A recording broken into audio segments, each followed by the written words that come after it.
봄만 되면 점심 먹고 나서 머리가 멍해지고 눈꺼풀이 무겁게 내려앉는 사람이 많습니다. 단순히 날씨가 따뜻해져서 나른한 거라고 넘기기 쉽습니다. 하지만 몸속에서는 계절 변화에 맞춰 꽤 큰 조정 작업이 일어나고 있습니다. 그래서 같은 점심이어도 겨울보다 봄에 더 심하게 졸릴 수 있습니다. 봄은 단순한 계절 변화가 아니라 몸의 리듬이 다시 짜이는 시기입니다. 겨울 내내 줄어들었던 활동량이 봄이 되면 서서히 늘어납니다. 이 과정에서 에너지 쓰는 방식과 천조절, 호르몬 분비 패턴에 흔들림이 생깁니다. 그러면서 피로감과 졸림이 같이 튀어나오기 쉽습니다. 이때 핵심은 기초대사율의 일시적 불안정입니다. 몸은 아직 겨울 모드에 익숙한데 바깥 환경은 봄 모드로 바뀐 상태입니다. 자율신경도 이 사이에서 균형을 다시 맞추느라 분주해집니다. 그래서 조금만 자극이 들어와도 피로 신호가 더 강하게 느껴집니다. 이런 상황에서 점심을 먹으면 부담이 확 늘어납니다. 소화와 흡수에 에너지가 많이 쓰이는데 몸 상태는 아직 전환기인 겁니다. 그래서 같은 식사를 해도 봄에는 더 쉽게 처지고 졸립니다. 결국 봄철 식곤증은 계절과 대사가 꼬여있는 결과라고 볼 수 있습니다.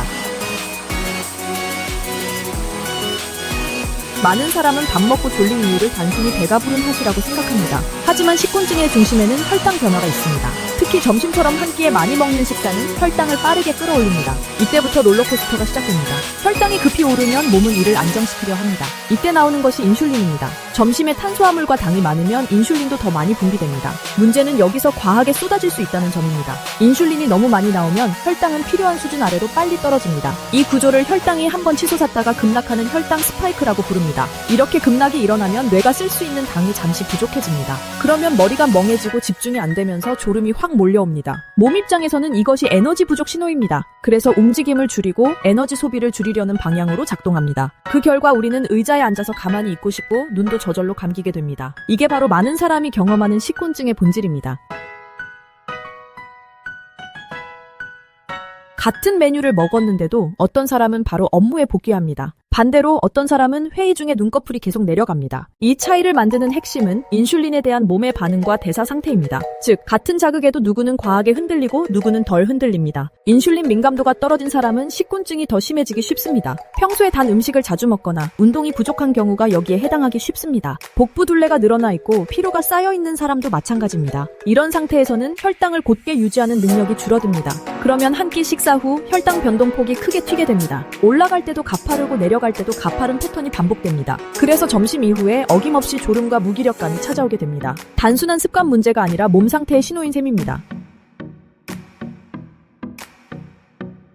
식사 후에는 소화기관이 바쁘게 움직이기 시작합니다. 음식은 위에서 잘게 섞이고 장에서는 영양분을 흡수하려고 준비합니다. 이때 몸은 소화기관을 돕기 위해 하나의 전략을 씁니다. 바로 혈류를 소화기관으로 집중시키는 전략입니다. 피가 위와 장으로 더 많이 몰리면 상대적으로 뇌 쪽 혈류는 줄어듭니다. 이때 뇌는 에너지가 살짝 부족한 상태로 느끼게 됩니다. 그래서 머리가 무거워지고 생각이 둔해진 느낌이 강해집니다. 이것이 또 하나의 졸림 유발 요소입니다. 특히 점심에 기름진 음식이나 과한 양을 먹으면 이 현상은 더 강해집니다. 몸은 소화에 더 많은 자원을 투입해야 하니까요. 여기에 혈당 롤러코스터까지 겹치면 뇌는 이중으로 타격을 받습니다. 그래서 회의 시간마다 눈을 비비게 되는 겁니다.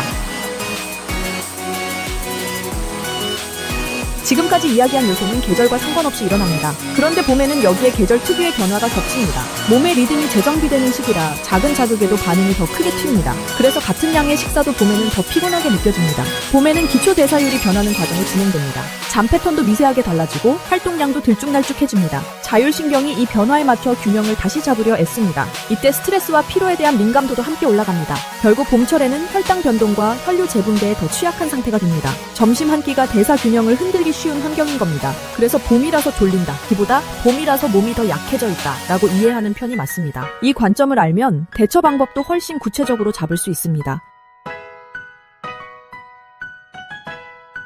식곤증을 없애려면 단순히 양을 조금 덜 먹자는 수준으로는 부족합니다. 핵심은 혈당을 부드럽게 올리고 천천히 내리게 하는 데 있습니다. 거기에 더해 소화기관으로만 피가 몰리지 않게 돕는 것도 중요합니다. 이 두 축을 같이 잡을 때 체감이 확 달라집니다. 그러려면 식사 구성과 순서, 그리고 식사 전후 습관이 모두 영향을 줍니다. 특히 점심처럼 양이 많고 탄수화물이 많은 끼니에서는 더 중요합니다. 직장인이라면 이 시간대 컨디션이 하루 생산성을 좌우합니다. 그래서 작은 조정이지만 효과는 매우 크게 돌아옵니다. 가장 단순하면서도 효과가 큰 방법은 식사 순서를 바꾸는 것입니다. 먼저 식이섬유가 많은 채소를 먹고 그 다음에 단백질을 먹습니다. 마지막에 밥이나 빵 같은 탄수화물을 먹는 방식입니다. 이렇게만 해도 혈당 상승 속도는 눈에 띄게 완만해집니다. 채소는 당의 흡수를 늦춰주는 역할을 합니다. 단백질은 포만감을 빨리 주고 혈당을 급히 끌어올리지 않습니다. 반대로 정제된 탄수화물은 빠르게 흡수되어 혈당을 갑자기 올립니다. 그래서 맨 마지막에 양을 조금 줄여서 먹는 것이 좋습니다. 과식도 피해야 합니다. 배가 꽉 찼다는 느낌이 들기 직전 대략 80% 정도에서 멈추는 것이 좋습니다. 이 정도만 지켜도 소화 부담이 줄고 혈류가 한쪽으로 과하게 쏠리는 것을 막을 수 있습니다. 결과적으로 점심 이후 졸림 강도도 한 단계 낮아집니다. 식사 직전에 갑자기 밥을 밀어 넣는 패턴은 몸에 부담을 줍니다. 그래서 점심 전에 몸 상태를 먼저 정리해주는 준비 단계가 중요합니다. 이 준비 단계가 있으면 혈당과 혈류 변화를 부드럽게 만들 수 있습니다. 여기서 활용할 수 있는 도구가 바로 레몬입니다. 레몬은 단순한 기호 음료 재료가 아닙니다. 레몬에 들어있는 유기산은 소화를 돕고 위장 움직임을 부드럽게 만들어줍니다. 또한 입안을 상쾌하게 만들어주어 뇌를 가볍게 깨워줍니다. 그래서 식사 전 상태를 정돈하는 데 잘 맞는 선택입니다. 게다가 레몬에는 미네랄과 전해질이 함께 들어있습니다. 이 성분들은 몸속 수분과 전해질 균형을 맞추는 데 도움을 줍니다. 균형이 맞으면 에너지 대사 효율도 더 좋아집니다. 그 결과 같은 양을 먹어도 덜 무겁고 덜 졸립니다. 식사 전에 물과 레몬즙을 함께 마시면 이런 효과를 한 번에 누릴 수 있습니다. 자극적인 음료 대신 이렇게 가벼운 준비 음료를 선택하는 것만으로도 차이가 납니다. 특히 카페인에 의존해서 버티는 사람에게는 좋은 대안이 될 수 있습니다. 몸이 보내는 피로 신호를 덮어버리는 대신 아예 강도를 줄이는 방식입니다.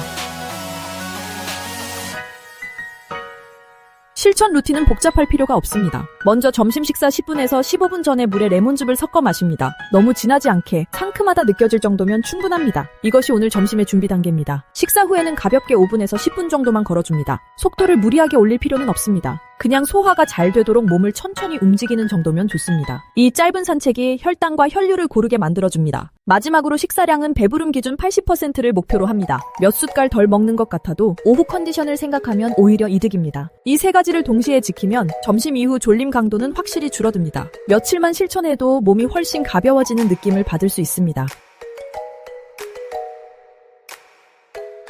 점심 먹고 졸린 것은 게으름이나 의지 부족의 문제가 아닙니다. 혈당이 급격히 오르고 내리면서 뇌가 에너지 부족을 느꼈다는 신호입니다. 또한 피가 한쪽으로 쏠리면서 몸의 흐름이 잠시 흐트러졌다는 알림입니다. 특히 봄철에는 이 신호가 더 크게 증폭됩니다. 식곤증을 줄이는 방법은 생각보다 단순합니다. 혈당을 차분하게 만들고 소화 흐름을 부드럽게 해주면 됩니다. 그 출발점은 식사 전 레몬물 한 잔, 식사 순서 조정, 식후 짧은 걷기입니다. 이 작은 습관들이 점심 이후 집중력과 에너지 수준을 완전히 바꿔줄 수 있습니다. 내일은 단백질 먼저, 탄수화물 마지막, 레몬 준비 구독 알람 맞추고 오후도 쌩쌩이 만나요.